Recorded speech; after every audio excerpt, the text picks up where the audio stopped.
There you go. Okay. Don't worry. It's just so that I don't have to go through the whole training again with like the staff. I can share the recording with them. So I apologize. I forgot to turn it on. So to review for anyone watching the recording, we have looked at this fillable PDF, and the questions on the score sheet are in the same order on the proposal form. The first ones that talk about a location in Fairfield County and an OMOS certification, if they're a network of care agency, that's going to be a yes and a 5 points each, because they are already here and we know they're certified because we're already contracting with them.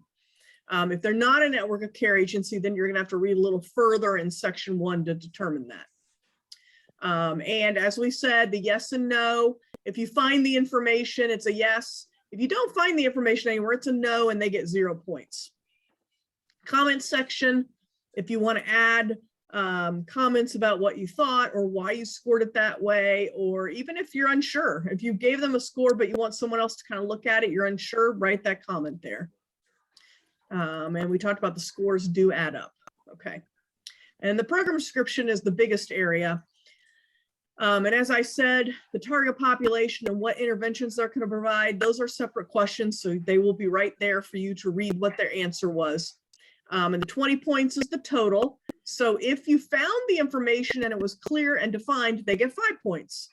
If you feel like it makes sense and it's consistent with the need area, 15. So let's say this is a youth wellness program, and the population they said they were going to serve is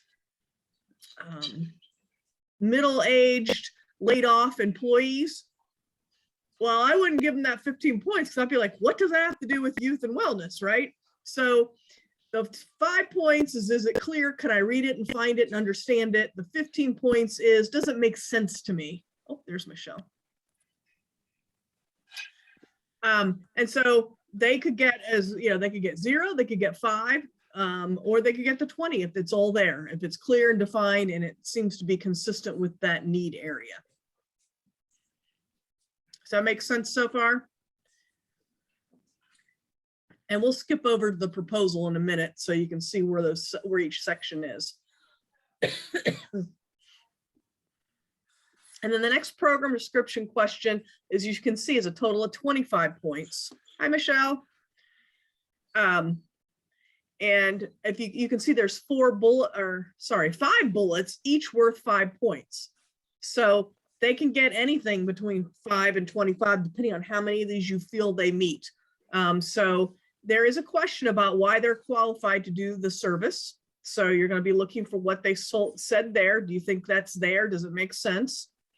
And there's a question on if they have done this program or one similar before, and were they successful? So that's another 5 points if that's there.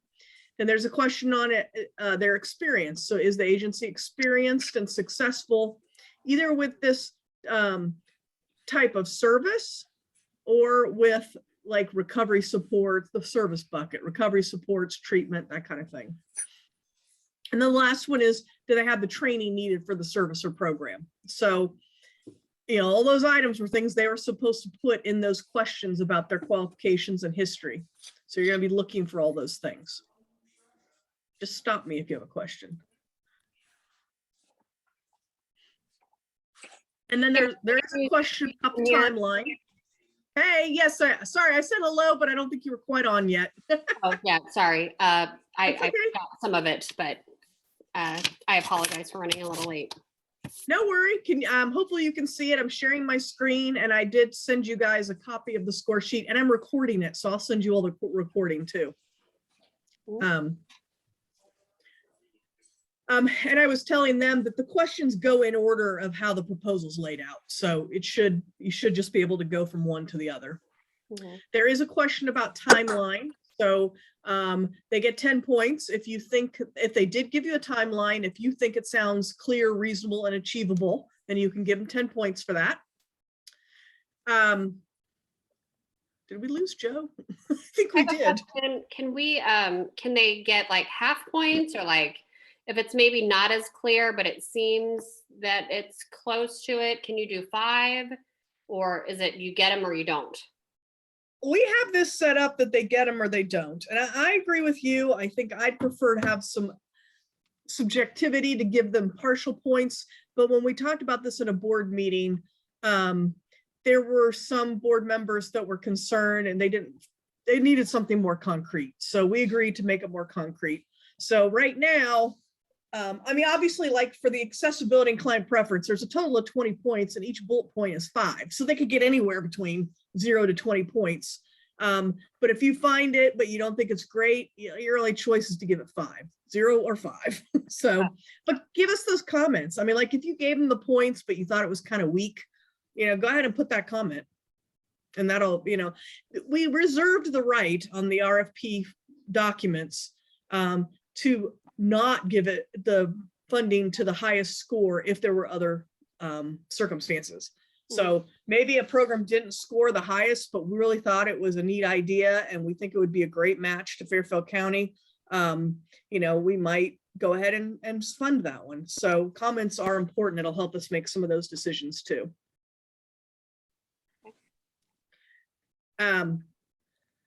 So timeline is good. There's a question about timeline. There's also a question on here about staffing. So we're kind of asking them, what's your timeline and how are you going to meet that timeline? With the staffing issues out there, what is that going to look like for you? I'm gonna, when we're done here, I'm just gonna double check to make sure I gave you the most current one, because I swear I added a question here where it was about timeline, something about hiring staff, but maybe it's just on the proposal. I'll double check to be sure you have the most current one. But there is a question on the proposal that reflects on timeline and hiring of staff and how they're going to achieve that. And then accessibility and client preference. That's really all about how are they going to make sure that the service is used, so the people know it's there. How are they going to make it accessible without too many barriers to getting into it? And how are they going to consider client preferences? So there's 4 bullet points there to read through and consider in this section. And the important thing we want to look for here is, because last year what we had a lot of in questions like this were, oh yes, we strongly believe in customer service, but they didn't tell us how they were going to do it. So we're really looking at, don't just tell us you agree with us, tell us how you're going to achieve that. So some of this wording on this scoring is being sure there's a clear plan spelled out. And then for evidence-based, the first one is if they clearly define, yes, this is an evidence-based program, then they get the full 10 points. But if it's not an evidence program per se, but they're using evidence-based tools, or it's a promising practice, they get 8 points. If it's an evidence-based practice that gets fidelity standards, means they have to meet standards and they get reviewed and graded on that, then they get even more points. So they can get a total of 15 points. But be honest, on this question, that's going to be rare because I don't think we have too many programs that were proposed that are going to meet that whole standard. And this is another one, if you're not sure, do the best and then give us a comment. Look, I don't know evidence-based practices in this area. They said it is, I don't really know. We don't expect you to spend your whole evening researching it. So if it makes sense to you and you say, yeah, they've described how that's evidence-based. Okay, great. I'll give them this score. Great. If it doesn't make sense or you're not completely sure, just do the best you can and give us a comment about it and we'll double check it. And then there's a question on outcomes and data collection. Again, it's a total of 15 points, so they add up again. So you're going to want to look for if it's clear, measurable, and meaningful outcomes they're proposing. If they describe a method, they're going to track those outcomes. How outcomes are going to demonstrate the benefit to the community. And they've described a positive history of successful data collection. So to be quite honest, we've struggled with some agencies and their ability to collect data. So we kind of want to know from them, what's your history here? Tell us if you've been successful. Are you really good at data collection? So that's going to be a total of 15 points. And then for sustainability and funding, we're basically asking them, is there other funding? You have another partner that's going to help fund this. That's great. We love that. That's 5 points. And is there a clear plan described to sustain this beyond this first year ADAMH funding? Again, we're not going to not fund something because they say they don't think they'll ever find another funder, but it gives them a few points if they've got ideas or if they've got other ways to fund it, so we don't become the funder forever. And then there's 35 points, whoops, sorry, available under the budget narrative and budget templates. And again, those add up depending on which ones they meet. You want to know if there's a clear description of the gap this program is serving. So when you see that, don't panic that you're gonna have to look at numbers. Really, it's the narrative. They're describing what they're gonna pay, what they're gonna use to pay this money for. So the first one is just if there's a clear description of the gap the funding is serving, like what's the problem? What is it needed for? What's going to be the negative? And again, these are questions on the proposal, so you'll find these. Negative impact on community and clients served if it's not funded. What makes it unique and special? And then we want to know a clear description of what it is they're going to bill. Like what is the service or the product and the costs that add up to that.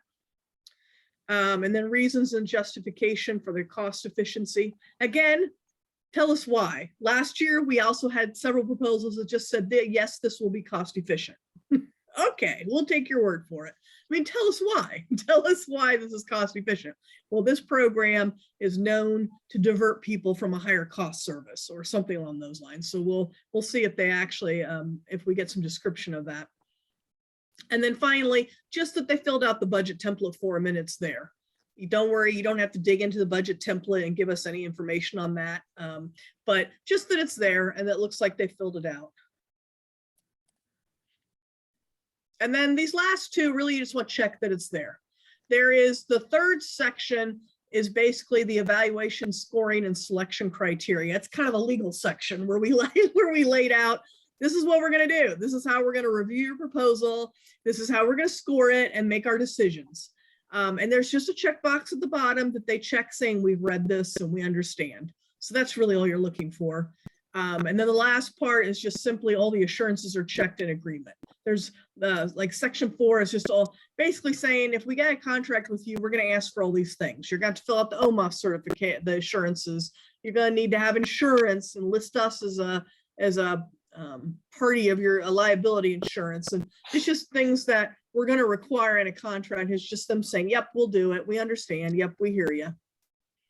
And then the last one is if it was submitted within the time frame. Again, we'll probably check box that for you. Actually, all the ones you're getting have been submitted in the time frame. We wouldn't send it to you if it wasn't. So that'll be a yes for everybody. And then at the bottom, this should add it up for you. And again, section 3 is just a checkbox that yes, they checked what they were supposed to. And then you can do an electronic signature here, or, don't worry if some people were having trouble electronic signatures on the proposal. Don't worry if you can't do one. It's fine. Just print your name here and the date. Oh, there's Joe again. And then you can send it in to us. I really haven't left. Oh, I didn't think you had, and then I saw you show up again.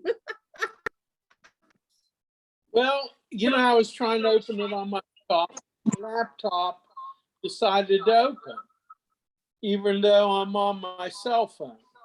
Okay. Well, I'm going to share my screen one more time just to show you a proposal so I can kind of show you where some of those questions are. So now you should see ADAMH request for proposal for program funding SFY 23. And this is the one for youth support and wellness. So the first part is their instructions, and you can skip over that. Then you'll see section 1, and they will have filled this in. This is an actual proposal we received. So you'll see theirs. And here's where you say they are a current network of care provider. So at that point, you can skip on to section 2. Actually, they also will tell us if they're nonprofit or for-profit. If they are a network care provider, they're going to go on to section 2. If they're not somebody we currently know, then you're going to get some additional questions to look at. Here's where you'll find if they're OMOS certified, if they're not an agency already. And then just some other questions so that we can kind of get to know them a little bit, because if they're not in our network of care, we don't know them.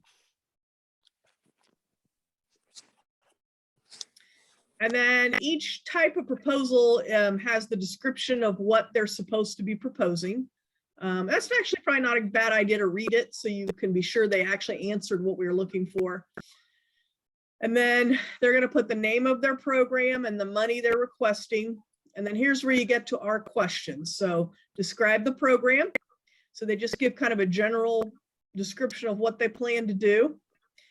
And then what are the actual interventions, activities, and distinct services? So if you remember right, that was a question on the score sheet.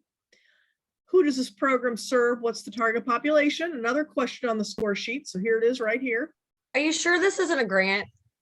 I feel like when I did one of my grants is like, who are you serving? Blah, blah, blah. Like the same Well, it kind is of really, questions. I mean, Right. I mean, asking for yeah. money. So I was like, I mean, ugh. really, we were pretty much doing the same thing. Yeah, it is really a grant. It is.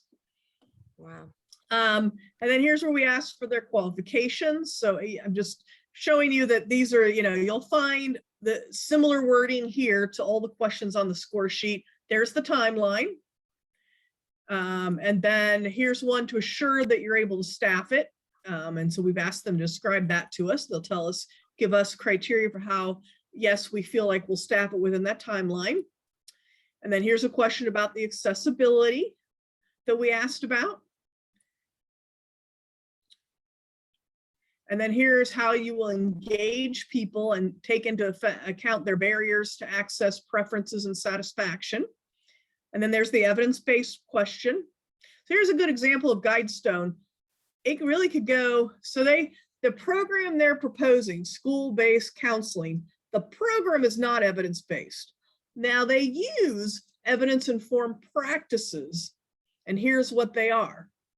I'd probably give them an 8 versus the 10 in that evidence-based practice box, but I could also see somebody giving them a 10 because cognitive behavioral health therapy, dialectical behavioral health therapy, those are all true evidence-based practices. So honestly, I could go either way on that question, but they wouldn't get the extra, what was it, like a 3 and a 2 for fidelity and fidelity reviews.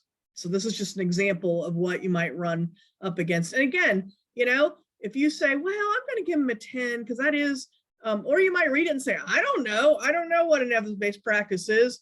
I'll give them the 10 and I'll put a note in the comments. Somebody should probably look at this to be sure I got it right. Oops.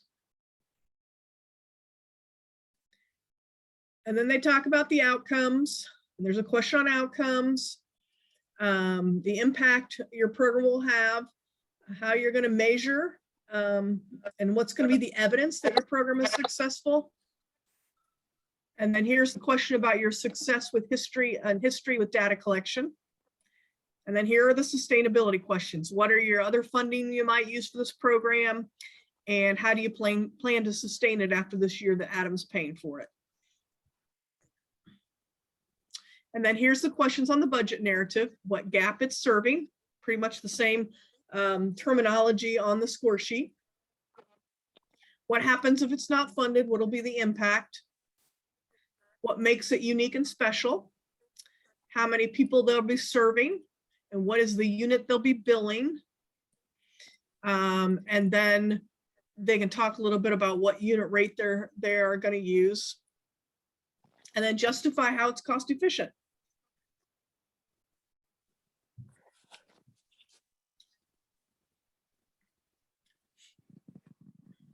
Okay, this proposal package had 2 proposals in it, so that's why there's 2 section 2s. When I send these out, I will separate that so you don't get confused and have multiple section 2s. When you get this, you'll have 1 section 2, and then here is the section 3 I told you about. As you can see, it's mostly our verbiage to them to protect our liability. And then basically them checking that, yeah, we've read this and we agree to this. So that's what you're really looking for, is that checkbox. And then these are the assurances. Again, you just want to be sure that they've checked everything, or you know, or if not, there's a reason for it, and that they signed it. And then oh, did they do the budgets and does it seem to be filled out? There you go. Yes.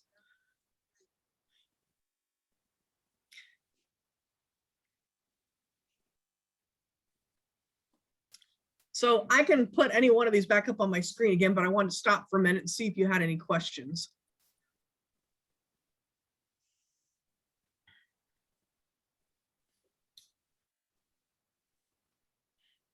Does that kind of make sense?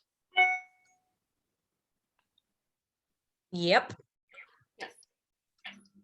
Yes. Yeah. Okay. Some of the proposals, the people wrote a lot. It's a fillable PDF, and the more they write, the smaller it gets. So I apologize for that. I mean, we really didn't want a novel. We wanted to the point, succinct, and not a huge amount. But some people still put a lot in the text boxes, but we'll have to do our best to see some of the small print. Any questions you guys can think of? What I'm going to do is send each one of you an email with a blank score sheet. Well, probably I'll fill in the score sheet, the agency and the program. And then if there's anything we can already pre-fill for you, we will. And then the full proposal also. So we'll do that for each proposal that you're going to do. And you know, there's 4 areas. There's support groups, youth support and wellness, homeless outreach, and services to homebound seniors. So there's actually 5 of you from the board helping us. So we'll probably put 2 people on the youth and wellness and then 1 of you on each of the other categories. Can you guess Yeah, which ones I want? I know you want youth and wellness. So we'll get you there. If anybody else has any preferences, we'll try to fulfill them. I have no problem. Okay, thank you. We'll fill you in where we can, Joe. I appreciate it. Joe, you know you need the senior one. Don't kid No. yourself. Just kidding. I always have to give them. Yes. You two go way back. All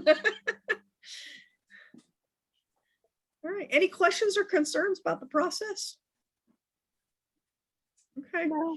It would, if you can, it would be great to get them back on February 9th by the end of the day. So you'd have all day the 9th, and that would give us at the board office a couple days to put it all together for the board.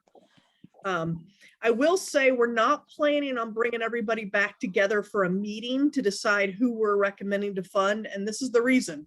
I can do this with you today without it being a public meeting because it's a training, it's educational. But if we were to come together and talk about who we think we should fund, that becomes a public meeting and we have to put it out there as a public meeting. And I guess we're just concerned that how useful it's going to be if all the agencies show up to hear us talk about their proposals. I don't know how open a discussion we'd feel comfortable having. So at this point, we weren't planning on having a meeting to discuss, but I will say you can absolutely put your comments at the top there about who you think, you know, should be funded out of the group. So you'll be looking at a collection of proposals that are all in competition with each other. You'll be looking at one need area. So we want your opinion on that. You're going to score them and send us back your score sheets, and you can just email them back to me. But give me your opinion too. And if you want to talk about it, we can absolutely, I can talk to you. The staff and I can talk to you. We just can't have more than one board member at a time. So we'd have to talk to each one at a time. But if you want to give us some, you know, in-person verbal feedback about what you think we should fund and what you thought, absolutely, we can sit down and do that either virtually or in person. If you just want to, when you send your score sheets back in, if you just want to in the email or on the score sheets themselves, tell us what you think. Like, that one stunk. There's no way we should fund it, but I love this one. Yeah, tell us that. That's absolutely fine. And if everybody's really uncomfortable with that and really wants to meet, we can. I'm just saying that I don't know how productive it would be. I find when there's guests watching, especially the agencies that maybe submitted these, people become a little intimidated to really have a productive conversation about it. Everybody tries to be nice and not offend anyone. And then, you know, really it's not very productive. But in the end, if none of us really know what we should fund and we think we need to do that, we can. It's just that we'll have to make it public. But that's the plan right now. Send us back your score sheet by the end of the day on February 9th. Go ahead and give us feedback on what you thought. You know, if the scoring came out the way you thought it should, and you say, yep, top score should be the one and on down, depending on how much money we have, great, let us know that. If you think it's, you know, the scoring didn't come out the way, you know, because, you know, we know somebody can write a beautiful proposal that checks all the boxes and scores really high, but maybe they're not that great at implementing a program. So, you know, or it could be something, maybe somebody is not real good at doing proposals. They've never done them before, but it's such a cool, innovative program that we think would be great for our community. We might want to fund them over somebody, you know, so there are some other considerations we can take into consideration besides just highest score. Can you So also, give us that feedback. as we review some of these, Marcy, can you also make a recommendation that like, hey, you know, they asked for $150,000 and we went over the proposal, that scoring looked fine, and maybe it didn't look all that great, but you could say, you know, I think there's something there. Maybe we could offer to fund, you know, $10,000 of that, or a portion of the money. I mean, because is that an option that you can offer? Yes. To fund some of it, and Yes. then they say, you know what, with that amount of money, we won't be able to do what we propose, so we're going to give the money back. Yeah, no, absolutely. And in fact, we, you know, in our description, we reserve the right to negotiate and to discuss with the agencies that propose programs. So yeah, if they propose something that we know we can't afford, but we like it, maybe we can talk to them about toning it down. And if we funded you less, would it work? Or, you know, maybe they propose a program we really like, except one thing they want to do in it, we just know won't work, and say, you know, would you consider doing it without this component? Or, you know, in one case, somebody did submit a proposal I saw that did have an evidence-based model in it, but they didn't say anything about whether they were going to get fidelity reviewed and follow the standards. So in my mind, I'd love to fund you for that. But one of the requirements are going to be you go through and get certified for that program at the evidence-based center, I don't know, within a year. So all those things, we can absolutely negotiate and talk about those things. So that's a really good point, Michelle. Absolutely. Give us your comments on that too. If you think this could work, but you have a few caveats that we need to think about or do differently or negotiate with them on, we absolutely can.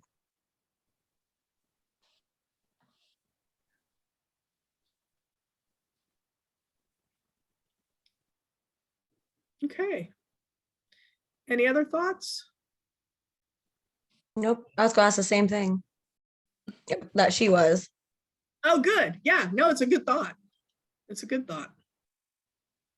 And we do have the leeway to do that. We wrote it into the proposal, so we would have that, that leeway to try to do that if we wanted to.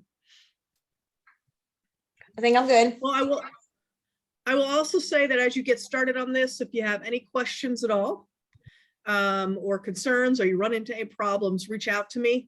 And even if I'm not available immediately, I can get one of the staff to touch base with you. We've got Justine in our office, who's an IT person. So if you have trouble with the form or anything IT related with the process, we can get her to help you. So let us know if you run into anything at all or need help with anything. Thank you. Well, thank you guys. I really appreciate you willing to take your time to do this. No problem. Have a good evening, Yeah, okay. guys. All All right. right, I will get Bye. emails out to everybody probably early tomorrow morning. Okay. Awesome. Thank you. Thanks. Thanks, Thanks.